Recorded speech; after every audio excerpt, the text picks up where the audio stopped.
ನಮಸ್ತೆ ಮಿತ್ರರೇ, ಇವತ್ತು ಒಂದು ಕರಾವಳಿಯ ಅಥೆಂಟಿಕ್ ಡಿಶ್ ಅಂತ ನಾನು ಹೇಳೋದಿಲ್ಲ.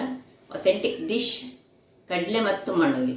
ಆದರೆ ಇವತ್ತು ಕಡಲೆ ಮತ್ತು ಸುವರ್ಣಗೆಡ್ಡೆಯನ್ನು ಹಾಕಿ ಮಾಡಿದಂತಹ ಒಂದು ರುಚಿಕರವಾದ ಸುಕ್ಕವನ್ನು ಮಾಡ್ತಿದ್ದೇನೆ. ಹೆಚ್ಚಾಗಿ ನಾವು ಈ ಒಂದು ಸುಕ್ಕವನ್ನು ಯಾವುದೇ ಫಂಕ್ಷನಲ್ಲಿ ಸಹ ಮಾಡ್ತೇವೆ. ದೇವಸ್ಥಾನಗಳಲ್ಲಿ ನೀರುಳ್ಳಿ ಹಾಗೂ ಈ ಗಾರ್ಲಿಕ್ ಬಳಸದೆ ಮಾಡ್ತಾರೆ. ಹಾಗಾದರೆ ಈ ಒಂದು ರುಚಿಕರವಾದ ಸುಕ್ಕವನ್ನು ಹೇಗೆ ಮಾಡುವುದೆಂದು ನೋಡುವ ಮೊದಲು ಯಾರೆಲ್ಲ ನನ್ನ ಚಾನಲನ್ನು ನೋಡ್ತಿದ್ದೀರಿ, ಯಾರೆಲ್ಲ ಇನ್ನೂ ಸಬ್ಸ್ಕ್ರೈಬ್ ಮಾಡಿಲ್ಲ, ದಯವಿಟ್ಟು ಸಬ್ಸ್ಕ್ರೈಬ್ ಮಾಡಿ, ಸಪೋರ್ಟ್ ಮಾಡಿ ಅಂತ ಹೇಳುತ್ತಾ ಬನ್ನಿ. ನಮಸ್ತೆ ಮಿತ್ರರೇ, ಇವತ್ತು ಬಿಳಿಯ ಕಡಲೆಯನ್ನು ಮತ್ತು ಸುವರ್ಣಗೆಡ್ಡೆ ನಿಮಗೆಲ್ಲ ಗೊತ್ತಿರುವಂಥದ್ದೇ, ಆರೋಗ್ಯಕ್ಕೆ ತುಂಬ ಒಳ್ಳೆಯದು. ಇವನ್ ಕಡಲೆ ಸಾಗಿ ಪ್ರೋಟೀನಿಂದ ತುಂಬಿರುವಂತಹದ್ದು. ಇವತ್ತು ಇದರ ಸುಕ್ಕ ಮಾಡೋಣ. ಬೇಕಾಗುವ ಸಾಮಗ್ರಿಗಳು 8 ರಿಂದ 9. ನಿಮಗೆ ಸ್ವಲ್ಪ ಖಾರ ಹೆಚ್ಚಬೇಕಿದ್ರೆ 10 ಬ್ಯಾಡ್ಗೆ ಮೆಣಸು ಮಾತ್ರ ತೆಗೆದುಕೊಂಡಿದ್ದೇನೆ ನಾನು. ಇದು ತುಂಬ ಖಾರ ಮಾಡಲಿಕ್ಕಿಲ್ಲ. ಕಲ್ಲರ್ ಒಂದು ಬಂದರೆ, ಸುಕ್ಕದ ಕಲ್ಲರ್ ಬರಬೇಕು, ಅಷ್ಟಾದರೆ ಚೆನ್ನಾಗಿರ್ತದೆ. ಇಲ್ಲಿ 1 ಚಮಚದಷ್ಟು ಸಾಸಿವೆ, 1.5 ಚಮಚದಷ್ಟು ಕೊತ್ತಂಬರಿಯ ಬೀಜ, ಇದರಲ್ಲಿ 4-5 ಪಾಟ್ಗಳಷ್ಟು ನನಗೆ ಬೆಳ್ಳುಳ್ಳಿ ಬೇಕು, 1 ನೀರುಳ್ಳಿ, ಒಂದು 3 ಪೀನಟ್ ಸೈಜ್ ಇದ್ದು ಹುಳಿ, ಮತ್ತು 1/4 ಚಮಚದಷ್ಟು ಜೀರಿಗೆ ಬೇಕು, ಸ್ವಲ್ಪ ಹಿಂಗು. ಈಗ ಮೊದಲಿಗೆ ನಾವು ಈ ಒಂದು ಸುವರ್ಣಗೆಡ್ಡೆಯನ್ನು ಸಣ್ಣದಾಗಿ ಅದರ ಮೊದಲಿಗೆ ಸಿಪ್ಪೆ ತೆಗೆದು ಕಟ್ ಮಾಡಿಕೊಳ್ಳೋಣ. ಸರಿ, ಈಗ ಸಿಪ್ಪೆ ತೆಗೆದು, ಇದು ಯಾರಿಗೆಲ್ಲ ಇದು ಸ್ವಲ್ಪ ಕೆಲವು ಸುವರ್ಣಗೆಡ್ಡೆಗಳು ತುರಿಸುವ ಸ್ವಭಾವವನ್ನು ಹೊಂದಿರ್ತದೆ. ಅದರಿಂದಾಗಿ ಯಾರಿಗೆ ಅದರ ಕೈ ತುರಿಸುವ ಅಂತಹದ್ದು ಇದ್ದರೆ ಅಂಥವರು ಮೊದಲು ಎಣ್ಣೆಯನ್ನು ಕೈಗೆ ಸವರಿಕೊಂಡು ಇದರ ಸಿಪ್ಪೆಯನ್ನು ಚೆನ್ನಾಗಿ ತೆಗೆದು ಸಣ್ಣ ಸಣ್ಣ ಹೋಳುಗಳಾಗಿ ನಾನೀಗ ಕಟ್ ಮಾಡಿ ತೋರಿಸ್ತೇನೆ. ತುರಿಗೆ ಸಿಪ್ಪೆ ತೆಗಿತೇನೆ, ಹೋಳುಗಳಾಗಿ ಕಟ್ ಮಾಡಿ ನೀರಿನಲ್ಲಿ ಹಾಕೊಳ್ತೇನೆ. ಇಲ್ಲಿ ನೋಡಿ, ಸ್ವಲ್ಪ ದೊಡ್ಡ ದೊಡ್ಡ ಹೋಳುಗಳಾಗಿ ನಾನು ಕಟ್ ಮಾಡಿಕೊಂಡೆ. ಇದನ್ನು ಒಂದು ನೀರಿನಲ್ಲಿ ತೊಳೆದು ಪುನಃ ಇನ್ನೊಂದು ನೀರಿನಲ್ಲಿ ಹಾಕಿಟ್ಟುಕೊಂಡೆ. ನಾನು ಹೇಳಿದರೆ ಯಾರಿಗೆಲ್ಲ ಕೈ ತುರಿಸುವ ಪ್ರಾಬ್ಲಮ್ ಉಂಟು ಅಂಥವ್ರ ಕೈಗೆ ಎಣ್ಣೆಯನ್ನು ತಾಗಿಸಿಕೊಂಡು ಮಾಡಿಕೊಳ್ಳಿ. ಸೊ ಕೆಲವು ಸುವರ್ಣಗೆಡ್ಡೆಗಳು ಸ್ವಲ್ಪ ತುರಿಸ್ತದೆ, ಕೆಲವು ತುರಿಸುವುದಿಲ್ಲ. ಹೆಚ್ಚಾಗಿ ಮಳೆಗಾಲದಲ್ಲಿ ಸ್ವಲ್ಪ ತುರಿಸ್ತದಂತೆ. ಈಗ ನಾನು ಈ ನೆನೆಸಿಟ್ಟಂತಹ ಕಡಲೆ ಹಾಕೊಳ್ತಿದ್ದೇನೆ. ಇನ್ನು ಈ ಸುವರ್ಣಗೆಡ್ಡೆ,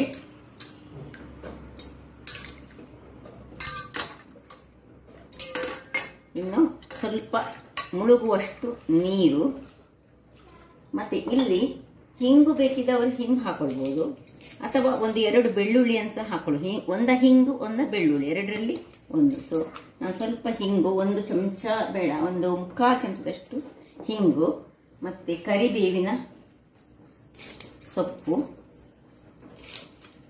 ಇಷ್ಟನ್ನು ಹಾಕಿ, ಇಲ್ಲಿಯೇ ಬೇಕಿದೆ ನೀರುಳ್ಳಿಯನ್ನು ಒಂದು ದೊಡ್ಡ ದೊಡ್ಡ ಕಟ್ ಮಾಡಿ ಸಹ ಹಾಕೊಳ್ಬೋದು. ನಾನು ಮತ್ತೆ ನೀರುಳ್ಳಿ ಹಾಕಬೇಕಂತಿದ್ದೇನೆ. ಈಗ ಮೊದಲಿಗೆ ಇದನ್ನು ಉರಿಸಿಕೊಂಡು ವಿಸಿಲನ್ನು ಇಟ್ಟುಕೊಂಡು 2 ವಿಸಿಲ 3 ವಿಸಿಲ ನಿಮ್ಮ ಕುಕ್ಕರಿನ ಇದಕ್ಕೆ ತಕ್ಕಂತೆ ನಾವು ಮಾಡ್ಕೊಳ್ಬೇಕು. ಮುಚ್ಚಿಕೊಂಡು 3 ಅಥವಾ 2 ವಿಸಿಲ್ ತೆಗೆದೇನೆ ನಾನು. ವೀಕ್ಷಕರೇ, ಇಲ್ಲಿದು ಬೇಯ್ತಾ ಇರುವಾಗ ಇಲ್ಲಿ ಮಸಾಲೆಗೆ ನಾವು ರೆಡಿ ಮಾಡ್ಕೊಳ್ಳೋಣ. ಇಲ್ಲಿ ಒಂದು ಬಣಾಲೆಯನ್ನು ಇಟ್ಕೊಂಡಿದ್ದೇನೆ. ಬಣಾಲೆಗೆ ನಾನು 1 ಚಮಚದಷ್ಟು ಎಣ್ಣೆಯನ್ನು ಹಾಕೊಳ್ತಿದ್ದೇನೆ. ಎಣ್ಣೆಗೆ ಸ್ವಲ್ಪ ಕರಿಬೇವಿನ ಸೊಪ್ಪು,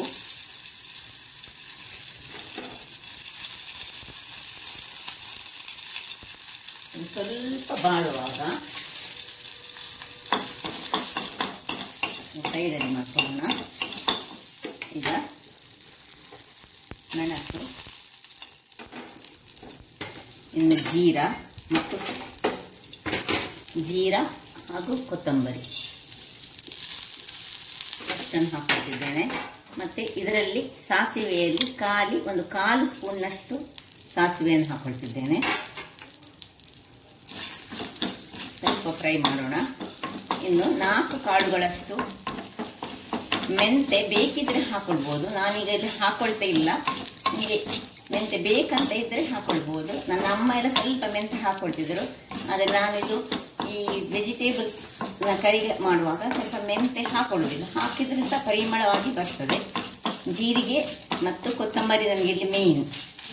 ಸೊ ಈ ಸುಕ್ಕ ಮಾಡೋದು, ಇದಕ್ಕೆ ಒಂದು 4 ಕಾಳು ಮೆಂತ್ಯ ಸಹ ಹಾಕ್ಕೊಳ್ಬೋದು ನೋಡಿ. ಒಳ್ಳೆ ಪರಿಮಳವಾಗಿ ಫ್ರೈ ಆಗ್ತಾ ಬರುವಾಗ ಇದಕ್ಕೆ ಒಂದು ಚೂರು ನಾನು ಹಿಂಗು, ಒಂದು ಅಲ್ಲಿ ಸಹ ಹಾಕ್ಕೊಂಡಿದ್ದೇನೆ, ಇದು ಕಡಲೆ ಅದರಿಂದ ನಾನು ಹಿಂಗನ್ನು ಹಾಕ್ಕೊಂಡು ಚೂರು ಹಿಂಗನ್ನು ಹಾಕ್ಕೊಂಡು ಫ್ರೈ ಮಾಡ್ತಾ ಇದ್ದೇನೆ.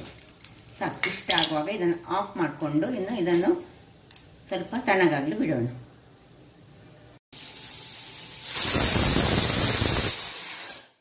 ಎರಡು ವಿಸಿಲ್ಗಳ ನಂತರ ಇದನ್ನು ಆಫ್ ಮಾಡ್ಕೊಳ್ತಿದ್ದೇನೆ.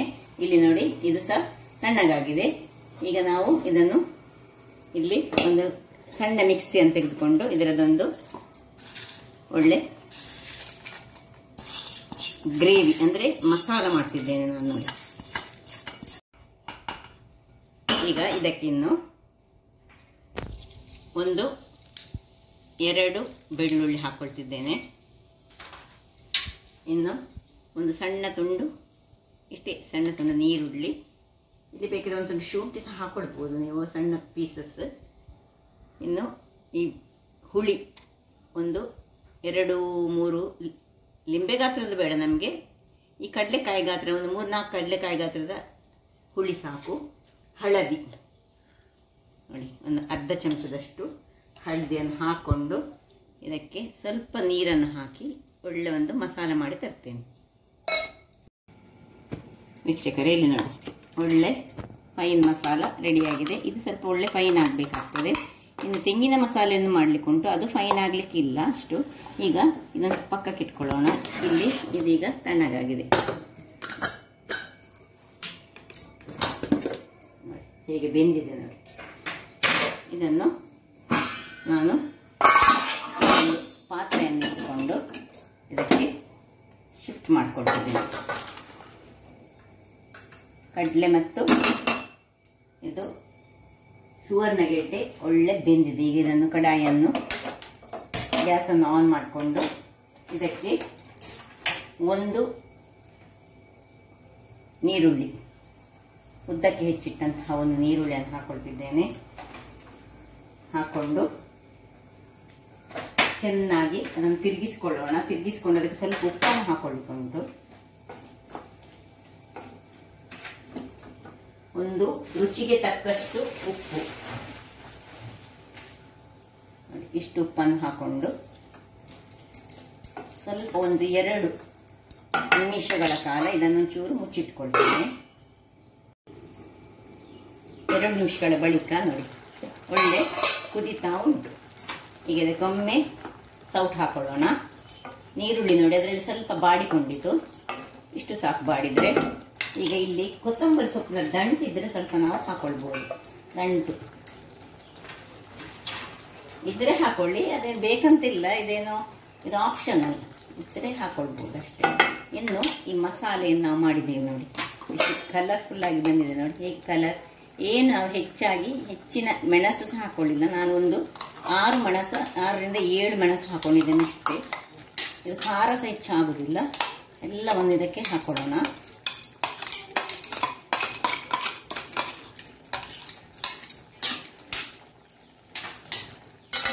ಹೀಗೆ ಒಳ್ಳೆ ತಿರುಗಿಸಿಕೊಂಡು ಪುನೊಮ್ಮೆ ಇನ್ನೊಂದು 2 ನಿಮಿಷಗಳು. ಈಗಲೇ ಪರಿಮಳ ಹೇಗೆ ಬರ್ತದೆ ಹೇಳಿದರೆ, ಈ ಮಸಾಲೆ ಉಂಟಲ್ಲ ಅದರದ್ದು, ಆ ಮಸಾಲೆಯಲ್ಲಿ ಜೀರಿಗೆ ಮತ್ತು ಕೊತ್ತಂಬರಿ ಇದ್ದ ಕಾರಣ ಆ ಮಸಾಲೆಗೊಂದು ಫ್ಲೇವರೇ ಬೇರೆ ಬರೋದು. ಈಗ ಇದನ್ನು ಮುಚ್ಚಿಕೊಂಡು ಇಲ್ಲಿ ಇದೇ ಒಂದು ಗ್ರೈಂಡರಲ್ಲಿ ನಾವು ಸಾಧಾರಣ ಒಂದು ಅರ್ಧ ಗಡಿಯಷ್ಟು ತೆಂಗಿನ ತುರಿಯನ್ನು, ತುಂಬ ತೆಂಗಿನ ತುರಿ ಇದಕ್ಕೆ ಬೇಡ, ಅರ್ಧ ಗಡಿಯಷ್ಟು ತೆಂಗಿನ ತುರಿ ಸಾಕು. ಅಂದರೆ ಒಂದು 50 to 75 ಗ್ರಾಮ್ಸ್ ಸಾಕು. 50 ಗ್ರಾಮ್ಸ್ ಸಾಕಾಗ್ತದೆ. ಅಷ್ಟು ಮಾತ್ರ. ಸ್ವಲ್ಪ ಬಲಿತ ತೆಂಗಿನಕಾಯಿ ಇದ್ದರೆ ಬಹಳ ಒಳ್ಳೆಯದಾಗ್ತದೆ. ಇಷ್ಟನ್ನು ಹಾಕಿ ಈಗ ಒಂದು 2 ಬೆಳ್ಳುಳ್ಳಿಯನ್ನು ಗುದ್ದಿಕೊಂಡು ಹಾಕ್ಕೊಳ್ಬೇಕು. ಗುದ್ದಿ ಹಾಕಿದರೆ ನೋಡಿ ಅದು ಒಳ್ಳೆ, ಅಂದರೆ ಹೆಚ್ಚು ನಮಗೆ ಅದನ್ನು ಗ್ರೈಂಡ್ ಮಾಡಲಿಕ್ಕಿಲ್ಲ, ಅದರಿಂದ 2 ಬೆಳ್ಳುಳ್ಳಿಯನ್ನು ಗುದ್ದಿಕೊಂಡು ಹಾಕ್ಕೊಳ್ಬೇಕು. ಇನ್ನು 1 ಚಮಚ ಬೇಡ, ಒಂದು ಅರ್ಧ ಚಮಚದಷ್ಟು ಜೀರಿಗೆ, ಇಷ್ಟನ್ನು ಹಾಕಿ ಒಂದೇ ಒಂದು ಸುತ್ತು ಈ ಮಿಕ್ಸಿಯಲ್ಲಿ ಒಂದು ಗರ್ರ ಅಂತ ತಿರುಗಿಸಿ ತರ್ತೇನೆ. ವೀಕ್ಷಕರೇ, ಇಲ್ಲಿ ನೋಡಿ, ಇಷ್ಟೇ ಒಂದು ಸುತ್ತು ಮಾತ್ರ ನಾನು ಗ್ರೈಂಡ್ ಮಾಡಿದ್ದು. ಈ ಬೆಳ್ಳುಳ್ಳಿ ಎಲ್ಲ ನೋಡಿ ಚೂರು ಇದರಲ್ಲಿ ಗ್ರೈಂಡ್ ಆಗಬೇಕು, ಜೀರಾ ಸ್ವಲ್ಪ ಗ್ರೈಂಡ್ ಆಗಬೇಕು. ಇಷ್ಟ ಆದಾಗ ನೋಡಿ ಕಾಣ್ಬೋದು ನಿಮಗೆ, ಹೆಚ್ಚು ಗ್ರೈಂಡೇ ಆಗಲಿಲ್ಲ, ಕೋಸ್ಟ್ಲಿ ಗ್ರೈಂಡ್ ಆಗಿದೆ. ಈಗ ಇಲ್ಲಿ ನೋಡಿ ಇದು ಒಳ್ಳೆ ಕುದೀತಾ ಉಂಟು. ಈಗ ಇದನ್ನು ಸ್ವಲ್ಪ ಹೀಗೆ ತಿರುಗಿಸ್ಕೊಳ್ಳೋಣ. ನಿಮಗೆ ಕಲರ್ ಕಾಣ್ಬೋದು ಹೇಗೆ ಎಷ್ಟು ಚೆನ್ನಾಗಿ ಬಂದಿದೆ ಅಂತ. ಈಗ ಈ ಒಂದು ಮಿಕ್ಸಿ ಮಾಡಿದಂತಹ ತೆಂಗಿನ ತುರಿಯನ್ನು ಇದಕ್ಕೆ ಹಾಕೊಳ್ಳೋದು.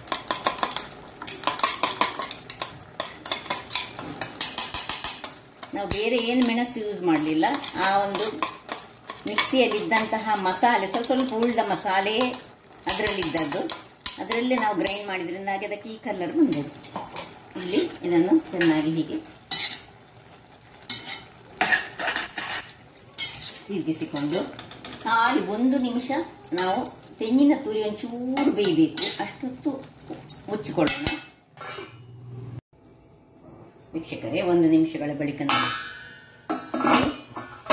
ಒಳ್ಳೆ ತೆಂಗಿನ ತುರಿ ಬೆಂದಿದೆ.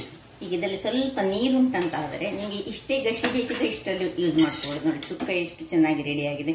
ಇನ್ನೂ ಸಹ ಡ್ರೈ ಬೇಕಿದ್ರೆ ಡ್ರೈ ಮಾಡಿ ಓಪನ್ ಇಟ್ಟು ಡ್ರೈ ಮಾಡ್ಕೊಳ್ಬೇಕು. ಡ್ರೈ ಮಾಡೋದಾದ್ರೆ ನೋಡಿ ಹೇಗೆ ಬಂದಿದೆ, ಕಲರ್ಫುಲ್ಲಾಗಿ ಉಂಟು, ಹೆಚ್ಚು ಖಾರ ಸಹ ಇಲ್ಲ.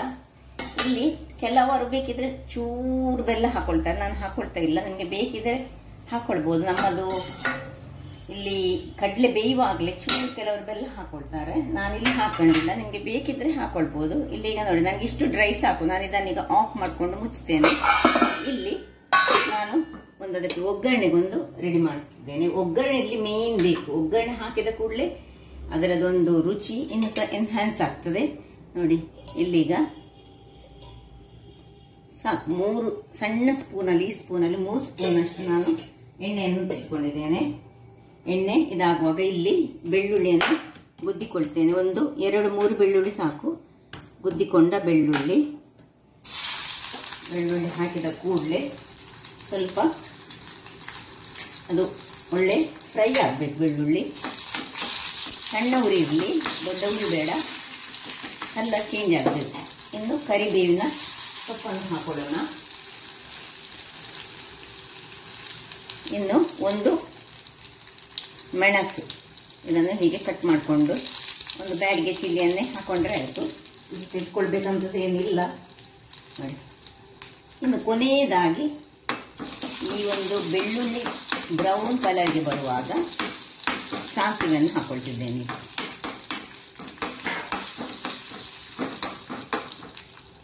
ಸಾಸಿವೆಯನ್ನು ಹಾಕೊಂಡು ಆಫ್ ಮಾಡ್ಕೊಳ್ತೇನೆ. ಸಾಸಿವೆ ಸಿಡಿಯುವಾಗ ಸಾಸಿವೆ ಸಿಡಿತಾ ಬಂತು, ಆಫ್ ಮಾಡಿಕೊಂಡು ಇದನ್ನೀಗ ಇದಕ್ಕೆ ಟ್ರಾನ್ಸ್ಫರ್ ಮಾಡೋಣ.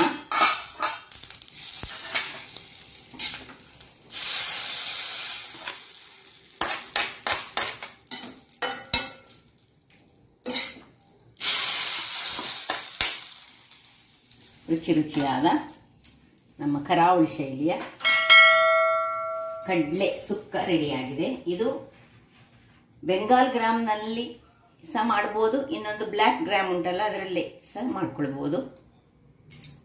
ಕೊನೆಗೆ ಕೊತ್ತಂಬರಿ ಸೊಪ್ಪನ್ನು ಹಾಕ್ಕೊಂಡು ಇದನ್ನು ಸ್ವಲ್ಪ ಗಾರ್ನಿಷ್ ಮಾಡ್ಕೊಳ್ತಿದ್ದೇನೆ. ಆಯಿತು, ರೆಡಿ ಆಯಿತು. ಇನ್ನು ಸರ್ವಿಂಗ್ ಟೈಮ್. ಓಕೆ, ಸರ್ವ್ ಮಾಡೋಣ. ಇದು ಚೆನ್ನಾಗಿ ಬಂದಿದೆ. ಗಂಜಿಗೆ ಅಥವಾ ಈ ಒಂದು ಸೈಡ್ ಡಿಶ್ ಆಗಿ ಇದನ್ನು ಯೂಸ್ ಮಾಡ್ಬೋದು. ಚಪಾತಿ ಆಗಲಿ, ಪೂರಿ ಆಗಲಿ, ಯಾವುದರೊಟ್ಟಿಗೆ ಸಹ ಆಗ್ತದೆ. ಇದರೊಟ್ಟಿಗೆ ಯಾವಾಗಲೂ ನಾವು ಹೆಚ್ಚಾಗಿ ಈ ತೊಂಡೆಕಾಯಿಯನ್ನು ಬಳಸ್ತೇವೆ. ತೊಂಡೆಕಾಯಿಯ ಸುಕ್ಕ ಸಹ ಇದರೊಟ್ಟಿಗೆ ಚೆನ್ನಾಗ್ತದೆ. ಕಡಲೆ ತೊಂಡೆಕಾಯಿ ಸುಕ್ಕ ಫೇಮಸ್ ನಮ್ಮ ಕರಾವಳಿದು. ಹಾಗೆ ಹೆಚ್ಚಾಗಿ ನಾವು ಈ ಸುವರ್ಣಗೆಡ್ಡೆಯನ್ನು ಸಹ ಹಾಕಿ ಮಾಡ್ತೇವೆ. ಸುವರ್ಣಗೆಡ್ಡೆ ಆರೋಗ್ಯಕ್ಕೆ ಬಹಳ ಉತ್ತಮ ಆದ್ದರಿಂದಾಗಿ ಏನು ಚೆನ್ನಾಗಿ ಬಂದಿದೆ ಹೇಳಿದರೆ, ಘಮ ಘಮ ಪರಿಮಳ ಅಂತೂ ಇಡೀ ಅಡಿಗೆ ಮನೆ ತುಂಬಿದೆ. ಹಾಗಾದರೆ ನೋಡಿದ್ರಲ್ಲ ವೀಕ್ಷಕರೇ, ಒಂದು ಸುಲಭ ವಿಧಾನದ ಈ ಒಂದು ಚೆನ್ನ ಸುಕ್ಕ, ಅಂದರೆ ಕಡಲೆಯ ಮತ್ತು ಸುವರ್ಣಗೆಡ್ಡೆಯ ಸುಕ್ಕ. ಹಾಗಾದರೆ ನನ್ನ ಕುಕಿಂಗ್ ಚಾನಲ್ ನಿಮಗೆ ಇಷ್ಟ ಆದರೆ ಬೋಳೂರು ಸುವರ್ಣ ಚಾನಲನ್ನು ಲೈಕ್ ಮಾಡಿ, ಶೇರ್ ಮಾಡಿ, ಹಾಗೂ ಸಬ್ಸ್ಕ್ರೈಬ್ ಮಾಡಿ. ಹಾಗೂ ನನ್ನ ಇನ್ಸ್ಟಾಗ್ರಾಮ್ ಪೇಜನ್ನು ಫಾಲೋ ಮಾಡಿ. ಧನ್ಯವಾದಗಳು.